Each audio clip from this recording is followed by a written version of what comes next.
And now I kind of know why after 5 years, like this is kind of it's and mostly this the people. This is why, like being that person, being a much better cop compared to experiences I had when I was a kid dealing with like a cop. And I was like, this is kind of like my why.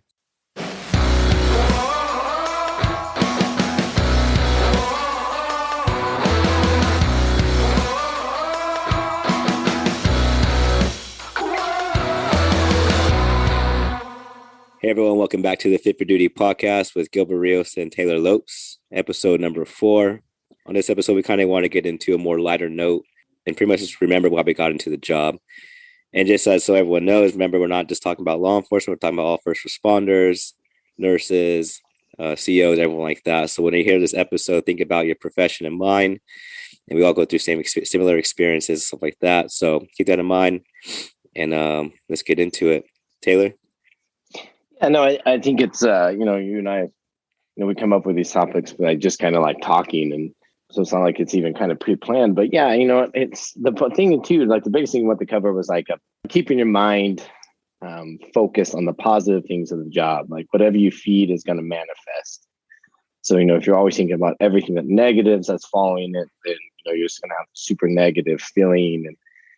And instead of really focusing on, like you said, like while we got into the job, remembering like, as cliche as it sounds, like whatever job it is, whether you're a first responder, teacher, like we all got into it with a purpose. Like I think in this job, there's very few people who just got in it for the money or just got in it to get into it. Like you're really going to struggle if you do. It's more of a calling. When we're talking about all these jobs, nurses, teachers, cops, it's more of a calling. So we just really want to focus today on kind of tips and techniques, what's worked for us, but more or less mistakes that like I've made along the way that kind of sucked me into this negative or that can suck you into a negative path and, negative paths that I've taken. And, we've talked about before, like just kind of thinking with your heart. Just remember you're a person, why you got into it, understanding like everybody, don't compare yourself to the person that's next to you. Everybody has different talents and abilities and desires. We all bring something to the table. For me, I could really relate to people who are struggling with life. I know I've been there. So like for me, the job, and I was kind of an introvert. So for me, the job was like almost like an ice, like having a uniform on, like I could just talk to anybody. Like, so for me, I would have sometimes I would have the worst days, like just everything was just going bad at work. And there's people complaining, whatever it was. And there was always something that would happen. Like I loved like getting out and like talking to kids or making a difference in kids' lives. Like I would make it a point in my shift every time if I saw a group of kids or if I had the opportunity to talk to a kid who was struggling with life, like, and I remember so many times, like I would get out, I would have a super bad day and it was like God would send me to a call and I would end up I knew I made a positive impact in this kid's life because where I'd come from and talk to him and drive away. And I remember telling myself like, thousands of times, like this is why I'm here. And this is why I'm here. And I always had to tell myself like this is I got to remind myself this is why I'm here because you'll have 11 and a half hours of just crap at work and 30 minutes of that day may be something where you make some positive difference. So don't focus on 11 and a half hours, focus on that small amount of time that you made the difference. There's times kids would give me gifts. I'd go to call, like one girl gave me a unicorn and I kept it in my car, my patrol car. Like I would leave it up there. And yeah, it was a conversation piece for people, but really it was for me, like to see as a reminder of like, hey, you made a difference in this girl's life. So that's really the things that I kind of wanted to talk about today is just focusing on the positive impact that we make. Everything around us is kind of negative, no matter whether you're a teacher, doctor, a fireman, a cop, like, because they're kind of dark worlds because normally when people are calling us, like they need help, like shit is bad. So you got to find those strategies and just kind of what makes you tick. One thing you and I talked about, was just kind of staying humble and staying grounded, like remembering where you came from. Don't let the uniform kind of change you and just be who you are and be who you are find a career path that you enjoy. Not everybody wants to work sex crimes. Not everybody wants to work gang crimes.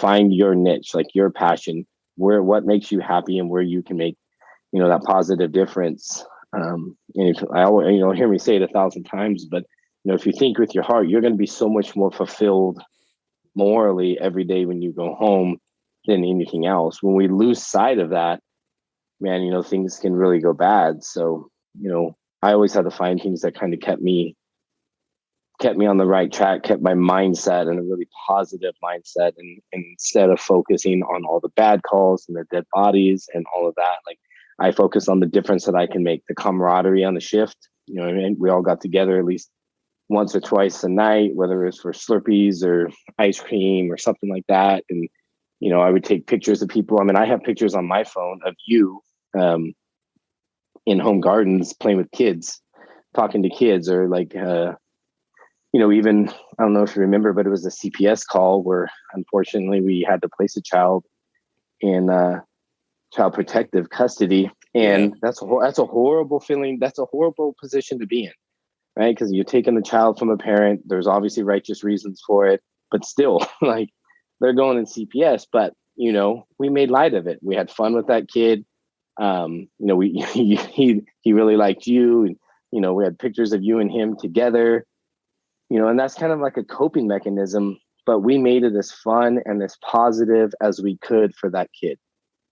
And I remember walking away from that call like, man, this is a really fucked up situation. And it's such a crappy spot to be in as a cop, where you have to take someone's kid because of a mistake they made.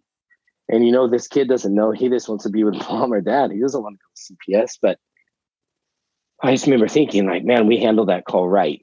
Like I could go home. We got that kid food. We got him drinks. We played. We made games. And then also for us, like, we made light out of it. We had fun with it. So, but ultimately, we made a difference in that kid's life that night. Like, that's the things you need to really kind of remember and hone in on and focus. Like, there's so much more to the job and all these jobs than kicking doors and chasing bad guys. Like, I talked to my wife about it. She's a school teacher. She really likes the podcast, and she says that, and I didn't even tell her to listen to it, but she did. And she's like, I can really understand it, because she has a strong drive to help kids. Like, she comes home crying sometimes, but she has to focus on the positive difference that she makes in people's lives. Like, so it really kind of got me thinking about this topic and the conversation of you when we talked earlier. So, and I mean, there's so many different things we could talk about, but I just want people we got to be better at focusing on the positive things, the camaraderie, making a difference, have fun on your shifts, no matter what it is, be lighthearted. We always say it, find an outlet. But you got to have an outlet at work. When we took a lot of pictures and stuff like that, maybe they weren't up on social media, and it's kind of contradicts what we said earlier when I talked about like the selfies, because I'm not against that. It's just, make sure you're doing something, you know what I mean? Like, have a meaning behind some pictures, have a meaning behind what you're doing. And we have plenty of pictures at Shift. I have thousands of funny pictures that, I've texted you before and other guys, and, you know what I mean? We really had fun with it, but we made a difference. And, I think that goes a long ways. Yeah, no, I'm glad that you wanted to talk about this because like this podcast, like we said in the beginning, is first responders and military guys wanting to try to be prepared, mental health wise and fitness wise and family wise, and what to do better. And so with this, we're able to get this episode and give people a much more different like view on like, yeah, we're going to get into the good, the bad, and the ugly, but at least we'll be able to talk about, even though we're going to be talking about a lot of that stuff, at least, try to remember why, like, a lot of the good, and try to remember why you still do this job and why do you still want to continue to do this job, and or if you're on the fence and whatnot. But one of the things that, like, yeah, I remember that kid. I remember my son wasn't even born at the time yet, and I was still pretty new, and I wasn't one to really like. Not. It sounds so bad. I wasn't one to really like kids growing up. Oh, I know. I didn't like. If I was like, even the guys on the shift, like one of my closest friends, he was my beat partner, and I remember he just had his daughter, and he's like, "Hey, my daughter is just born. You want to come see her?" And I'm like, "No." And it's just like, because I was just never been like, I didn't take care of no one's kid. I didn't take care of, like, my brother is 7 years apart from me. My sister's 10 years apart. So by the time they got old, like by the time they were little, I mean, I was already older. And but yeah, I wasn't like, taking like babysitting like that. And so, yeah, I just never like, I like kids obviously, but I don't never like really care to never really interact with a lot of them too much. And so when this, like, he was probably like 3 years old, as old as my son right now. And I remember, I don't know, he, for some reason, he liked me. And then we'll play, talk. I picked him up, hang out with him.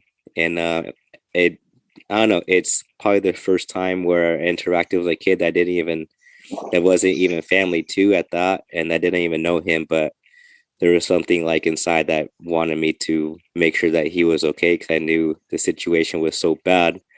And that was kind of one of the first times too, as a young cop, that I was like, this is something, this is going to be a point where we do things like this as well for CPS and this transition. And it doesn't feel good at all. And I was like, well, this sucks. It's like, this is where like the part of the job kind of sucks. And, but I was like making sure to my best to make sure that this kid, his transition into it, and hopefully, with the CPS figured out whatever with the family, but they get to do it, they make their choices after. And sometimes, it goes back to the parents and whatnot, but it was just temporary at that time. And I just want to make it as best as possible for him because I don't know, there's something inside. I don't know what it is, but I just want to make sure he was good. And I remember we had this on shift, we had this pig called the Swole Patrol pig. Yeah. And everyone who worked out at work had like their badge number on the pig. And then we ended up giving the pig to the kid. I ended up giving it to him when he left in the van. And hopefully he still has it till this day. He'd be like 6 or 7 now, 8, somewhere around there. Yeah, but I mean, just think about and that's what I mean about like being a good person, thinking with your heart. Like, this conversation should go a lot of ways, but think about if you handle that call different is like, as far as if you just like, fuck, man, I gotta sit here with this kid and this kid's just looking at you and like, you didn't do nothing for him. We didn't get him nothing to eat or drink or nothing like that. Didn't give him the stuffed pig. And here this kid just gets stuffed in a van and goes off to CPS. Like if you went home that night and that didn't bother you, or us talking about it right now, and you look at your actions, then that didn't bother you, you shouldn't fucking be in the job. Like if you don't look at yourself like, damn, man, like I was an asshole. But you shouldn't. So that's my point of like, make the most out of those situations. Like do good and focus, make a positive impact, focus on it. Don't focus on, oh, this kid had to go to CPS. Focus on, man, that was out of my control. But what was in my control is making the best out of this situation, making a positive impact on this child's life. You know what I mean? And then, like you're saying right now, like, you remember that, right? But you remember that in a positive light. We're not dwelling on had to go to CPS. We're dwelling on we had that child in our life. I think it was actually pretty long, longer than normal because CPS took a long time, but like 4 or 5 hours or something like that. Okay? Yeah. But I would say somewhat positive experience for him because we made it a positive experience, but we made it a positive experience for ourselves as well. So focus on that. And then the next kid, and that just builds. Like if you treat those people good, like then you're starting to, you manifest that, right? And then so you're treating everybody good as you go on. If like if you weren't taught, or the agency kind of bred into, hey, just leave that kid in the corner until CPS gets here, no emotional attachment, who gives a shit, he's on his way and goes, that's how you're going to treat everybody. But that's not how our agency operated. You know what I mean? Like you would probably be reprimanded for that. But more on a personal level, like that is how you keep that positive mindset. You can't control everything. You can only focus on things that are in your control. And there's a lot of shit you can control. You can control how you handle the situation, your positive mindset or negative mindset, making the most out of that situation. You can control that, but a lot of it comes with mindset. I mean, we all have really bad days. Like we've had just long, tired, whether you showed up to work tired, anything like that. But if you just don't snap out of it, or say we were having a bad day there with that kid, that's something that would really eat at you. It eats at the kid. It's a negative experience. So you just gotta, like, again, that was kind of you and I kind of shared that passion, like getting out and talking to kids, helping kids. Like if I was having a bad day, I would, no bullshit, I'd drive around in usually low income areas and I would find kids and I would get out and play with the kids. they'd be on their bikes or whatever it is. That was for me on patrol. That was an escape for me. It reminded me of why I was there. Like the uniform itself and is extremely powerful. So it depends on how you use it, right? Yeah. The uniform is it's like a magnet, right? It either can attract a lot of shit, a lot of bad stuff, or a lot of good stuff, but really it's both. Like your uniform, you get out of or driving around in your patrol car, you're in a fishbowl, right? Some people get upset about that. Get out and talk to people, go into stores, talk to shop owners, get out and talk to kids. And I promise you that will build a positive mindset for you and for them. If you just drive around with hate all the time, like that's going to build too. Like, don't do that. It will eat you alive. No, exactly. And I'm glad I had, you around for stuff like that because we used to do it all the time. And I think, to be honest, it was probably, well, it's how I was raised. And I think a lot of that first experience I told that story with when I was like 5 years old on the bicycle, and I had that cop, that douchebag cop, that was yelling at me. And so when I was always driving around those, like the more, much more worse neighborhoods, well, I grew up in a neighborhood like that when I was younger. And my mom was only like 15 when she had me. So you guys could kind of tell. And my dad he was very young. I mean, they're both high school kids, trying to take care of this kid. So where we grew up was like that. So it was much different. And then, so whenever I became a cop, because I wasn't expected to be a cop, like I said, and if you guys know my story, it was because of Thomas. Now that I already took that step to become a cop, I wanted to make sure that I put it, my positive foot forward, and want to do my best to do something different, like go out there and talk to people and whatnot. And I used to actually love it because I had no problem being in those areas. I had no problem talking to the people there. And I always is bullshit with a lot of people. And it made the time go by fast at work rather than driving around, not doing nothing, and just waiting for like someone to not stop at a stop sign or whatnot. I'd rather just talk to people. And I remember they were holding like a little community thing in this neighborhood, and they're going to put a park in there. And I had just gotten to a lake bill with the guy the week before, like maybe a few weeks before, and caught up to him, arrested him, whatnot, whatever. That's just a different story. But he was there at that community, like where they opened up the park and whatnot. And I just looked at him, gave him like the head nod, like "What's up?" And then just like I don't care, like whatever happened to us in the past, like it's done with, this whatever. Like I'm here for your community, and it's my community as well. And let's just do what we have to do. And then he didn't, like, he was cool, and he just gave me the "What's up" nod, and we just did our thing. And I talked to everyone there, listened to their problems, and I go visit people all the time.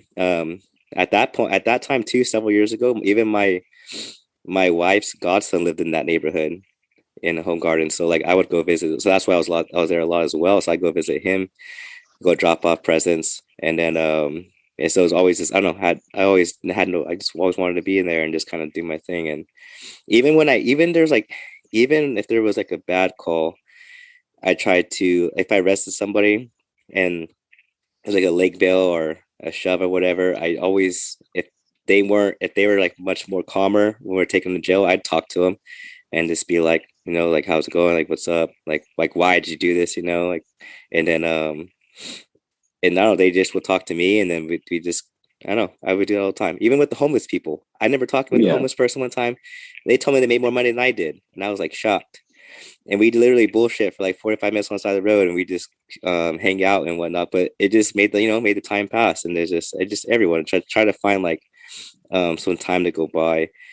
And but they kind of get on the topic though of like remembering why we got into this job. I guess before I ask you, I just kind of want to go into like, because I didn't really have a why at first, and I think my why was created as I started working more. Because like I said, remember Thomas met me and I was just like, hey, what's up? Want to be a cop? And I'm like, no. And he's like, come on, ride along. And I saw all the fun stuff, at first, the driving fast and all that stuff. And like the chasing people, all that stuff. And I was like, well, being a Marine, I've always wanted to protect, and serve. And so seeing that kind of like brought me into it. But then the why, like, why am I here? I guess it was more created as the time went on, going through the academy and seeing the different people there. I'm like, I'm better than that person. I'm better than this person. Like their mindset's way off. They shouldn't, they're doing it for a whole nother reason. And then as I started working, I'm like, seeing how other people work. And I'm like, I don't want to work like this. I don't want to work like that. I just want to be me. I don't want to be Gilbert the cop. I want to be Gilbert, I'd rather be the Marine, and the people always call me by the Marine and whatnot. And yeah, and so as we started working, and like I said, kids, I didn't really care for kids too much. And then I started working and seeing like these different transition of kids having to get pulled from their parents' arms because their parents was whatnot, whatever that happened in the situation, like CPS whatnot. Like seeing that was really hard. And then I started having more of like I said, like there was more of like a affection there. And I was like, wow, like this is like, I hate this feeling, but I really want to be there for them. Even just victims themselves. Like my whole life's definitely changed the last 5 years of having to, like, the way I talk and the way, like I said, the empathy thing from that first time I had the dead body call to now, like it's much, much different. And all the situations I've been in is much, much different. And now I kind of know why after 5 years, like this is kind of it's and mostly the people. This is why, like being that person, being a much better cop compared to experiences I had when I was a kid dealing with like a cop. And I was like, this is kind of like my why. But so what I want to ask you though, like what was your why over 15 Yeah. years ago? Yeah, you know what? Honestly, like I didn't have a why to become a cop. Like I had a pretty rough, well, not necessarily completely, but like you understand it, like I had a pretty rough childhood, like in trouble a lot and different stuff like that. There's by no stretch of imagination did anybody ever think I'd become a cop, nor did I. I mean, didn't even really like cops. And then I started working in the jail for the same county. But when I was in there, like I really like I wasn't scared of people. I was no like soft cop, and I only say that because some things I'm going to say come across soft, and not that I really give a shit like what certain people think, but like I could relate to everybody. That's how I was in high school. Like I got along with all the preppy kids. I had friends that are gangsters. I had a really good friend who's, a couple good friends that are doing like 25 years to life in prison for things that they did. You know what I mean? But I still looked at them as people, like they were people, like, because they were from their friends. So I grew up. So when I got in, I worked in the jail. Like I understood their lifestyle. Doesn't mean I agreed with it, but like I understood the gangsters and like why certain people did things. So like I could relate to them. Like I didn't take people's shit at all, and they knew that. So then I went to the streets. Like again, I don't think I really necessarily. I didn't know what my why was at the time, and I think your why kind of changes. It was really hard to explain. I knew I could help people. I knew like I could save people. I could help people, whether, you know what I mean, whether it was saving someone in a life or death situation or a deadly force situation, or by sitting and talking to them for hours. Like, so that was really it. Like the job gave me an outlet to use what I felt was like a God-given talent to save people's lives. Like I never knew if it was a blessing or a curse because it truly kind of took over who I was. But like I've received awards for sitting and talking with somebody who went to kill themselves for hours, reuniting them with their family, to, deadly force situations and handing out gifts to kids. Like, so it's not like just a one-track mind. So yeah, it's really kind of hard to explain my why, other than I love, and like it's so cliche when you get into the job, like everyone's like, oh, I want to help people, right? But I fucking loved it. Like there was no better feeling than one. I remember there was a domestic violence situation. The guy was barricaded in there in the door, and his kid was in the back bedroom, and he called 911 saying where he was at. His dad was going to kill him. And then everyone's like, well, fuck it, we got to wait. And I'm like, we're figuring something out, right? And they're like, well, you're going to die if we go up close. And I'm like, fuck, like death never, I know it's going to say this, and some people are going to say, oh, he thinks he's into himself. It's not it. Like I was perfectly okay with dying to save somebody's life. Like never really bothered me, right? And I remember grabbing the kid, pulling him out of the window as the dad came running through the house, through the door, like with a gun. We grabbed him, we just ran, and then the dad ended up surrendering. But I remember thinking, like, fuck yeah, like this is my why. Like, you know what I mean? Like, but that's hard to put into words. Mm-hmm. You know what I mean? And I've had multiple calls like that, and it had nothing to do because I never got attention from it. Half people didn't even know shit like that happened. Media didn't know, nothing like that. It was just like I was good at that. Like, and that kind of carried over. And then I've had calls where like I've helped people get out of certain lifestyles and avoid, 30, 40 years in prison because they gave me their word, literally gave me their word that they were going to do good. And they're doing good to this day. Like they didn't drop out of their gang. And, I can't go into great deal with that. But I went to the DA and the judge and was like, hey, this guy doesn't need this sentence, even though we did this big, massive case with him. It's more productive to keep him out with his wife and kids. So he's not sitting in prison. Like, I remember the judge was like, you good with that? And I'm like, yeah, I'm good with that. But so without being able to give like specific why, like that's kind of like a roundabout way of my why. Like the job gave me an outlet to make a positive difference in multiple different ways. And it's like, honestly, man, that's really the only thing about the job that I miss is like being able to make an impact in people's lives, because a lot of people you're dealing with, they're so vulnerable and just in such a shitty spot for the most part when you're dealing with people that all they're looking for is help. Like whether it's help, a ride, a program, food. I mean, one time we went to a vandalism calling this wife and kids in the trailer, or single mom, 2 kids had their trailer broken into. And for whatever reason, they had cut themselves and they wrote blood on all the walls of the trailer. And we get there and there's not a whole lot we can do. And her kids are crying and she has no money. She's like, well, fucking, my kids don't want to stay here. I have no family. Her family was like in down south. So today, this is probably getting in trouble today, knowing today's society. But anyways, so I took her and the kids to a hotel in Lemoore and bought them 3 nights of hotels, paid for it with my own card, and told the hotel what was going on. And then I went and told my sergeant, like, hey, I don't want anybody else to know this, but this is what I did, just so you understand. Like, I don't want to come back like, oh, you know what I mean? Something crazy, you bought some lady a hotel. Yeah. And that's the only reason I was like, but I don't want anybody to know, like admin or nothing, unless there's some complaint. Meaning like, I don't want no fucking attention from it.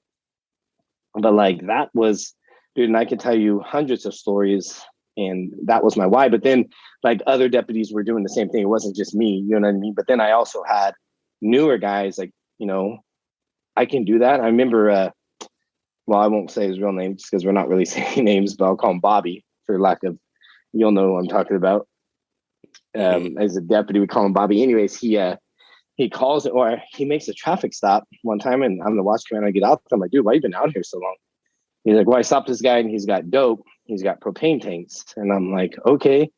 And he said, well, he says he's taking the propane tanks to his kids, his wife and kids, and they have no running water. And this is their only way to stay warm and to cook dinner tonight. And he's like, I think he's telling the truth. And I said, and he goes, and this is their only car that they have. So I said, okay. And he was like, so I still don't know what to do. I'm like, all right. I was like, what does your heart say? He was like, I don't really know. Because, I'm watch commander. And I was like, okay, follow me. He's like, what do you mean? You want to take him to jail? He was like, yeah, because, there's other reasons he needs to go. I'm like, okay. And I know it's against policy, probably. I know it is. But so I get in the guy's car because he was actually pretty close to home. And I drive his car about a half a mile, parking in the driveway. Bobby follows me with the suspect in custody. So that way the mom has the car to take the kids to school in the morning. They get their propane tanks. Well, we get out. She's obviously upset at the suspect. And she's telling me that she doesn't know how to hook up the propane tanks. So we hooked up the propane tanks for her, for the kids, make sure they worked, make sure they actually had somewhat of running water, but they didn't have hot water. But these propane tanks, the little small 5-gallon ones. So we hook them all up to the shower part and the stove where they could cook food. And I told her in Spanish, like, hey, he's going to jail. This is why. And she was pretty much like, yeah, whatever. If that's what he did, get him out of here. Oh, and he had groceries. So we gave her all that stuff. And we took him to jail. And then Bobby and I talked later. He's like, I didn't know we can do stuff like that. And I'm like, I don't know if we can or we can't. We're not we're not violating a law. So when I'm saying my why, I don't know if I could put it in the words other than like, I want to be a good person. I want to make an impact. And I want to train other people that they could do stuff like that too. You know what I mean? So like, And then again, my history, because there's going to be people listening to this from far away that are going to think we're some fucking soft cops, and it's not it, because I've been in just as many violent confrontations as most people, most people, and that's nothing to brag about. But like, I want people to understand, like, you can be well-rounded, like, so those were like the events things I wanted to get. Cause like when I started the job, this whole community-oriented policing thing was like, just get going. Right. And the cops I learned from were like, COP's bullshit. I'm like, well, why? And they're like, you know what COP is? And I was like, oh, what? And they're like, good fucking cop work. That's what COP is. And they're like, we've been doing that shit forever. So I'm like, oh, what do you mean? They're like, well, look, they're like, we go out, we get out, we talk to people, we help people, but they want to deem it COP. The problem with COP now is like, there's this big show and we hand out balloons and we all do all this fancy stuff, but then no one really carries that over, like when no one's looking. Yes. So you're not going to like yourself if you're that person. I promise you, you won't be able to look at yourself in the mirror. Should you go to those events? And that's something else I wanted to talk about. It's kind of going all over. I loved going to those events. I fucking loved them. But I also did this stuff outside of it. Yes, you need to go stop by the schools, play with kids, go to the national night outs, have water balloon fights, do all of that fun stuff, because it will relieve the stress, like relieve it off of you. It will dump off of you. However, when you see those same fucking people in home gardens or, small community or any community, you should act the same as you did the night at National Night Out. You should get out and play with the kids. You should fucking talk to them. The original reason behind community-oriented policing, not that this is the topic of it, but it kind of is to develop a relationship with the community. So that way, like, say we meet 5 kids and they're like, oh, look at this officer, Officer Lopes. Like, he's nice, right? Blah, blah, blah. I can trust him. So when I see him in the street one day, he'd be like, hey, Officer Lopes, like, there's some bad people over here. I trust you. Can you help me? But what I've seen is people don't do that. And that's a topic for another day, because I wanted to keep it lighthearted. But what I'm saying is absolutely go to those events, because I am not saying don't go to those events. Like, that is great for you. Matter of fact, I had one of the old guys that I supervised this week text me. He's like, hey, because there was this online school threats. So they put people in schools, all the detectives and gang cops and stuff. Yeah. And he sent me a picture, and they were, some cops that, I worked with and helped supervise and kind of mold, were playing like dodgeball with these kids, right? Meanwhile, they're guarding them from a potential active shooter. And I was like, hell yeah, man, that's what it's about. And this dude's a hard charging knuckle dragging cop. And he's like, hell yeah, Sarge. He's like, he still call me Sarge. He's like, hell yeah. He was like, I always remember what you said. And he was like, man, today was awesome. He was like, it was a good change, because all those guys do is deal with violence. The guys I'm talking about, like, that's it. 100%. All they deal with is the worst of the worst. But they were sitting at schools that day. And instead of sitting in their cars, they got out and walked around and played with the kids. And I talked to him later on. He's like, man, it was an awesome day. It was a good change. We just got to get out there, play with kids, hang out with kids. They were appreciative. And he was like, I just feel so good today. And this is a hard charging dude. Like, you know what I mean? So make it a point to do those things. Make it a point. Like, that should be an obligation to get your ass out of your car and do something fun with some kids, basketball, go hand out balloons. And then one of the churches I went to started making teddy bears and blankets, right? And they wanted us, they were like, hey, will you guys hand them out? Right. And this is when I was running a task force, which, the history of our task force. It's pretty solid dudes. Right. And I'm like, hey, we're going to start, because what was happening is we were serving search warrants and kids would come out freezing, no blankets, no nothing. So then I was like, perfect. So we started carrying teddy bears and blankets in our cars. We were like smashing on homicide suspects and handing their kids teddy bears and blankets at the same time. Dude, and I had people talking crap. Like, I took the teddy bears over to like the patrol guys and stuff. Like, we're not handing those out. What do we look like? I'm just like, all right, like, you're too cool for school, but here we are, some knuckle dragging cops handing them out. But whatever, you know what I mean, dude. Yeah. But once my guys started handing out the blankets, like, because we were getting kids out and they were freezing. We had nowhere to put them. So once we started doing the blankets and the teddy bears, they loved it, right? Because it was eating at them to see this kid freezing and the cops dragging their dad away or their mom away, right? So that was just like this icebreaker. We were giving teddy bears and blankets. And it wasn't because we're trying to kiss people's ass. Like, I don't kiss people's ass. That's called doing the right thing. Like, that kid is not some homicide suspect. He's a kid. Like, where since when is it kissing people's ass? But that's where you take something negative and make it into a positive light, right? And that's what I mean by don't compare yourself to others. Find your talent, find your niche, focus on that. Make a positive difference. Do the fun things and stay focused on what you can control. If you're the only one handing out teddy bears, be the only one handing out teddy bears. But you better be the same guy who's snatching up gangsters at the same time. So, and just focus on those positive things of those calls and like the things that I was just talking about, because that's the only thing that kept me going. Hooking up ladies, propane up, getting those hotel rooms, saving those kids, water balloon fights. There's pictures I've seen of like on Instagram and stuff, and me in uniform riding a little kid's bike, right? Because they're taking pictures. They thought it was funny, and I'm way too big for the bike. Like, but that was my relief, man. Like that was my niche. No, you put it perfectly, because I'm sitting here listening to you, and I'm kind of like, okay, me and you are kind of like on the same boat. Like we both didn't like cops too much before we became cops, and I'm trying to explain my why, but it's kind of difficult. You're trying to explain it, but it's difficult. But then I think it's just a series of events that explains our why. It's like a series. Like, that's pretty much what it comes. There's not a word for it. Yeah, there's not a word for it. There's not like a why. There's not like a do because of this and that. It's just a series of events that came together that make up this is why I do it. And I think, like I said, it's just, I guess, like, is that just about doing the right thing, like you said, and just having a fucking heart. And so you had brought up the whole search warrant thing with the blankets and stuff. And actually, that actually just happened to me recently. And there was a search warrant that was conducted, and pretty much, kids are getting taken out of the house. And we're talking like 2 years old, 3 years, and like 2-year-old and like a 6-year-old, and then a bunch of adults, obviously. But it's cold, it's like in the 30s.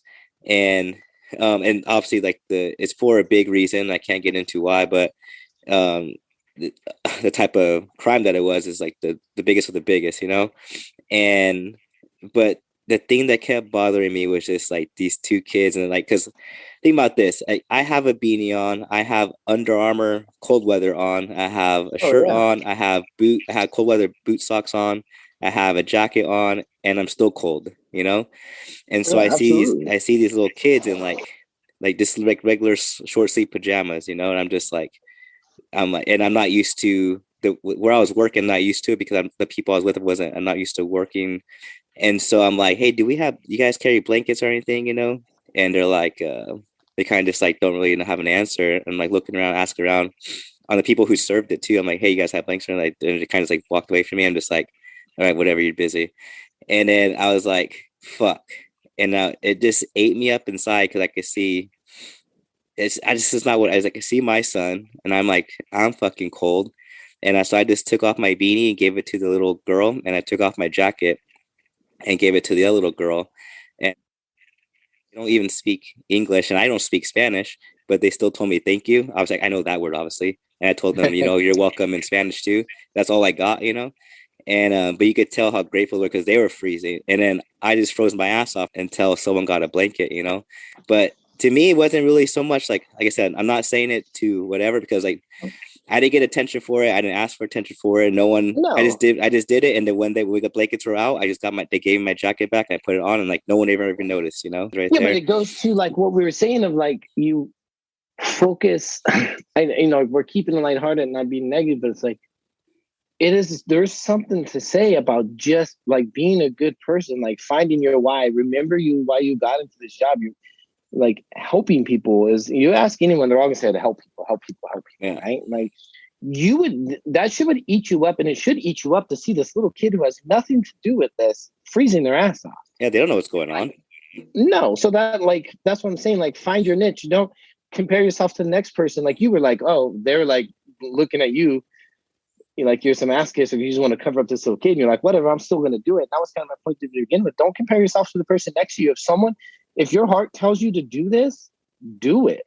Like, if someone wants to make fun of you for that, fuck them. Like, think about that. They make fun of you for taking care of a little kid. Like, come on now. Like, and that is where like you can control your happiness in that way. Like, that's good on you for just the fact that your soul was like, man, this is not okay. I remember even when I was on the SWAT team, the SWAT guys were like, nah, this is not cool. Like, I had blankets in, and they were handing like there's SWAT guys. They're like, yeah, dude, let's cover these kids up. Like I remember the SWAT team leader was like, dude, this is not cool. This kid's freezing. We need to get this kid into somewhere warm. He wasn't like, oh, we're not giving blankets or nothing like that. That was never a thing. That was like maybe some other people, but you have a whole SWAT team, a SWAT team leader who's a hard charging dude who's like, yeah, we're covering these kids up. They're like, I think they even asked me like, hey, do you guys have more of those blankets? Right? Because we Mm-hmm. didn't get attention for the blankets.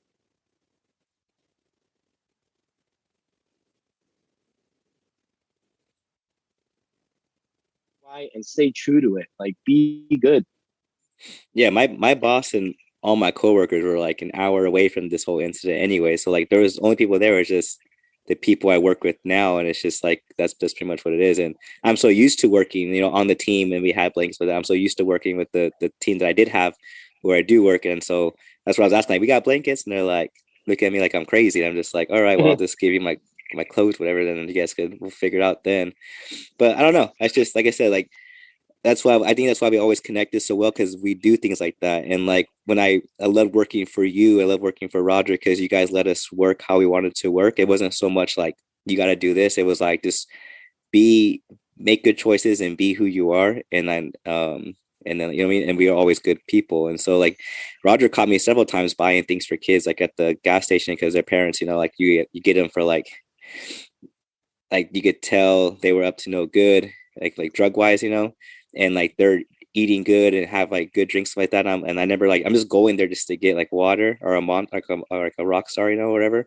And I'm like, hey, did you get your kids something? Because like you can tell the kids they just look like you have Yeah. no legal authority to do anything with them, but they just the parents have like their cigarettes or counting change or counting dollars and they're worrying about their sugary snacks because they're probably high or whatever. And then I'm like, hey, does your kid have anything? And the kid, I'm like, hey, sweetie. I didn't start saying sweetie to kids until I started working it because I said I got better. I started having more Yeah. like this weird thing in my like inside me that was like just cared so much about kids. I'm like, hey, sweetie, did your parents get you anything? It's like, oh no, but their parents are living good, And I just saw them like buy a whole bunch of stuff just for them, and I was like, and I asked them still to be nice, like, hey, can I buy your kids? I'm like, oh yeah, sure. So I go back in the gas station with her to go get her something, and then I remember Roger pulls up. He had pulled up to get something too, and he's like, what happened? I'm like, oh, I told him what happened, and he's like, did you buy him something? I'm like, yeah, and he's like, oh, good on you. And he's all, that's what I like about you because like you're not here, like there's no cameras, there's no coworker holding the camera on you, we're not gonna put it on Facebook, we're not gonna put on anything. You just did it just to do it, and that's just how I always catch you doing. Like how you told me with the home guards, like I always like to. I carry dog treats in my fucking bag, to give it to dogs. Like this is I don't know, and I think now that we talk about, I'm like I think that's my why. Like that's what it is right there. Just being just It's hard when your why is to like make this bigger impact or like it's like you're placed in here because you get people, you understand people, you can talk to people. It's like, yeah, it's just, I don't know. It's kind of taking on a known topic of itself, but really that is our why and why we're there. Other people might be a little bit different, but it kind of goes like, even when we talk about mental health, like, oh, people are like, oh, I'm too cool for school for that or whatever. And it's like some of the hardest dudes I know, like have passed out teddy bears and helped kids and stuff like that. So it's not, and that's what I just want people to understand. Like, I don't know, like, don't lose sight of that. If that's what you like to do, then do it. Like obviously as a cop, you encompass a lot of different things. Just stay true to who you are. Don't, stay where you can get, don't let the politics, like, the politics of the job and interagency politics can really pull you into a dark place. I don't really want to go there too much. Just fucking stay out of that, right? Focus on the things we're talking about right now. Helping kids, doing this, making a difference, getting people's property back, getting somebody bad off the streets, whatever it is. Leave those politics alone. That's all I really want to talk about with like the politics of the job is you can't control the politics. You can't control the laws. You can't control the government. You can't control any of that shit or who cares how long someone's going to stay in jail or in prison. Who cares, right? Take care of people. And, that was my why is to take care of people. So and I got caught up in the politics and I got lost in the job for a long time because I was, that's all I was worried about. And then I was just like, what the fuck am I doing? You know what I mean? I want to get back to helping people. I want to get back to making a difference. I want to get back to seeing kids smile and making people smile. Like I'd go to 459 calls and you knew there's nothing you could do. I would throw some fingerprint powder around, get it all over my uniform. Those people thought it was the greatest thing in the world. I knew there's no way in hell I was going to get a fingerprint. You know what I mean? I just wanted to help them feel better. Like they just got their shit violated. me putting fingerprint powder on there, calling them 2 days later to see, just to check on them. That was it. I would always follow up with my victims next day, 2 days later, 3 days later. You know what I mean? There's nothing I could do in half the time.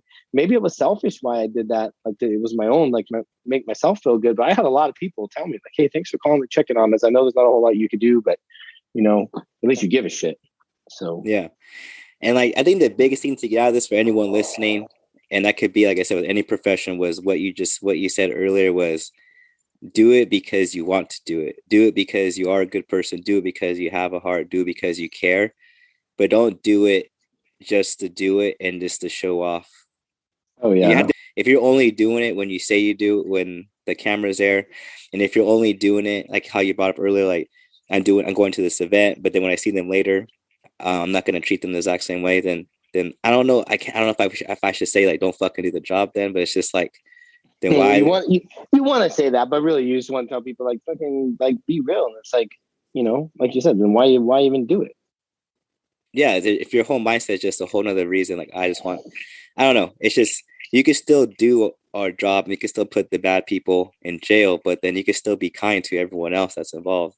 The person you put in jail, let's say you put in a really bad person, their 5-year-old kid who doesn't know what's going on, you can still be kind to them just because it's the child of that person, or even if it's just the girlfriend or the wife and she's being nice. And I don't know, it's just be nice first. And if you have a reason to be, if they're being an asshole to you, then be an asshole back. But, and like I said, like, I don't, like how you brought up, I don't know, people are thinking like, oh, they're fucking soft. Like I could, like you said, like I could give a shit, and a lot of people are probably gonna say it, but I always felt good knowing that I could be an asshole if I have to, but I also could be really kind and nice because, like I said, like of my own experiences, I think this is because I didn't want to be a cop, and that I think that's really what it is. That's probably the biggest power of mine, is that I didn't care to be a cop. I didn't want to be a cop, and now that I'm here and I took the step to be one, I want to be better in that sense and not just focus on the stats or whatever, and not just focus on the money, because I could give a shit about overtime, and everyone at work knows I'm that person. I could care less about money. I could care less about, I'd rather spend time more with my wife than and my kid than money. Like I passed up on hundreds of hours overtime in detectives because I told them like, nah, I don't care. But and the answer was always, but the overtime. I'm like, I give a fuck about that overtime. Like my money, my money's set. Like I'm already set with money. I already know how me and my wife are a team with money. We're very good with money. I'm debt free. I got debt free when I was in detective. So it's like, I don't need this money. Is money good? Is money helpful a lot? Yeah. But if you're good with money and you're able to build it, I don't need to focus on that. I hate that answer. Well, the overtime, bro, the overtime. I was like, fuck that overtime. Like I'd rather go hang out at home with my wife. I'd rather go eat dinner with my wife. I'd rather go do whatever, why the fuck? I agree. And so and that one I'm cussing because I just never liked that whole, if you're doing it just for the money. And like my dad was a CO, and a lot of my families were COs, and a lot of it, my dad hated the job. I know he did. Oh, he told me too, but that was going to money though. It's just like, the money's really good at the state, but it's like, you really just doing it for the money. If you're doing things for the money, whether it's a nurse or because nurses make good money, or a CO, or if there's a cop, if there's a cop job that pays really good money, or you're doing it for the overtime, if that's all you're focused on is money, then you're just going to miss out on your family. You're going to miss out on your kids. You're going to hate yourself more because you're not doing something that you actually love and enjoy. You're not helping people the way you are to help in that position of power. Then I don't know what to tell you, because like I said, like that money's a whole, that's all bad right there. If that's all you're focusing on, there's no purpose, I guess you could say. Yeah, no, I agree. I think your purpose goes a long way in kind of finding your spot. And it's interesting that you brought up COs. I have a lot of friends. My ex-wife is a CO. Like I started in a jail, and I want that to be its own episode. And I think it kind of feeds off of what we're doing, because there's a lot of good dudes, men and women working in the jails and in the prison. And I only bring this up on this episode because I think it kind of feeds to our point of like, you're starting to see the jails and the prison, which are, again, very good people. Like I learned so much in there. But when they're at work, they can only make such small impact, because they're in with criminals and stuff like that. And I know a lot of people have made positive impacts on people who are incarcerated, but you're starting to see COs and like detention deputies. There are other cops to me, but getting out of the prison walls and doing community stuff, right? They're out there Like people don't realize how much Department of Corrections, like the COs, like donate money, volunteer their time for bikes. The jail does it. The jail has all these programs. But I'm telling you, they may not realize it, but that is because they're calling this to make a difference. And when they're locked up with inmates, they can only make such a small impact on maybe a couple of people's lives, but they want to do more. And it's awesome to me to see them getting out and doing stuff. Like the detentions deputies were in the parade. I mean, they were handing out turkeys the other day in home gardens. You see correction officers doing toy drives and all of this stuff. And in my opinion, none of that's for attention because none of that helps them. True. You know what I mean? It doesn't help them in the prison. You know what I mean? It's because they fucking care. And they found an outlet, and the prison and the jail's letting them get out there. So fucking kudos to you guys, man. I hope you guys are listening and you're hearing it. But I mean, you see it with nurses and teachers and everybody, but I started in the jail, so my heart's kind of always there. And I knew I kind of had that feeling too. I can make impact in the jail when I was there because those people they're not sentenced yet. So I could really kind of talk to people and get them to maybe think about making some proper decisions in their life. But I think it'll be good for us to have some correctional officers on really soon. But again, I just want to focus on, if you really think about it, if you see them doing it and you pay attention to their Instagram, and yeah, they're posting it because that's an outlet to them. That is like, hey, showing other people they could do it. And it's really cool to see them get out into the community. And they do a lot that you just don't even see in the community. And that is just for them to get out there and like do it because they want to have that impact and that socialization with people. So, I mean, I think that just kind of feeds into the episode of we all have that why. We just got to be able to find how to do it. And all of our whys are very, very, very similar. So I just want to touch on that before we move on. Yeah, like I said, like the biggest thing I kind of just want to go over, I guess, reiterate is just don't let the politics get to you and just be who you are. One thing in the Marine Corps that I was always taught was like, I remember they always pointed at my chest, which is my last name, and they'd be like, be that person. Like, don't worry about the Marines. Like, you're already a Marine, but focus on that last name. Like, that's who makes you. And so, like, same thing with first responders or anyone in the profession or even nurses like that. Like, you have a last name on your chest. Focus on that last name, and people always remember that last. They don't know. They probably don't know your first name, most likely. And so when you have whether it's a short-term interaction with them or a long-term interaction with them, or you see them often or you never see them again, they'll always remember your profession, like officer so-and-so or nurse so-and-so or CO so-and-so, but then they remember your last name and just try to make sure that it was more in a positive light. And if obviously it was a bad situation, do what you got to do and do your job. But if you have the opportunity to change someone's life that day and just make sure that impact on your last name's everything, and just try to remember like you could change someone. People will always remember, so just try to keep that in mind. Yeah, no, I agree. I think you got to be like, I was always taught to be a light switch. You know what I mean? Like you should be able to turn it on, turn it off. If it comes, you show up to a call and deadly force is called for because that's the situation, then you should be able to handle your business. And then if you show up and that's not the case, or you show up and you're having to deal with kids, you should be able to do that. Like I've been involved in every single situation. I hate talking about it, but it's just because for the listeners who don't know us, I kind of want them to understand it. And if they listen to episode 1, then they know. But just be you. I promise you, in the end, you're gonna feel better about yourself. The job will remind you of your why. You're gonna get sidetracked and bitter and jaded, and then all of a sudden a call will happen. And you'll be like, "Oh, this is my why. This is why I'm here." And as coworkers, I want to touch on it earlier, but as coworkers, make sure if you see somebody doing something good, that you make sure that they are that they're recognized for it. They may not want to be recognized for it, but that goes a long ways, because if somebody next to you does something wrong, there are people quick to go tell on somebody. You know what I mean? They'll be like, "Hey, Sergeant, this guy did this." But if they see somebody doing something right, like something good, no one will go report it to their sergeant or up the chain, right? Because either one, they're like, "Oh, this guy's going to get attention and I'm not going to get it," or they just don't think about it. But, reward that person, for that. And maybe you sneak a picture of them. I know, but that's just today's day and age. I love the pictures I have of you guys doing stuff, right? I have tons of pictures of you guys with kids, and you guys don't even know I have them. And then when the unit I was in, we have thousands of pictures, but make sure to recognize that. If you're a supervisor, same thing. Don't give me that shit of, "Oh, they're just, what do you want to reward for? You're doing your job." Like if you do they do a good job, let them know they're doing a good job. Give them an attaboy, a little pat on the back, maybe a mention in the pass down or, something like that. But if you see somebody doing something good, encourage it. If you see somebody being jaded and blow a little kid off because they're having a bad day, call them out on it. Just you and him. Don't go tell on them. So, you're in control of other people's future too. So just be there for each other. Have a good camaraderie amongst each other. Take care of each other.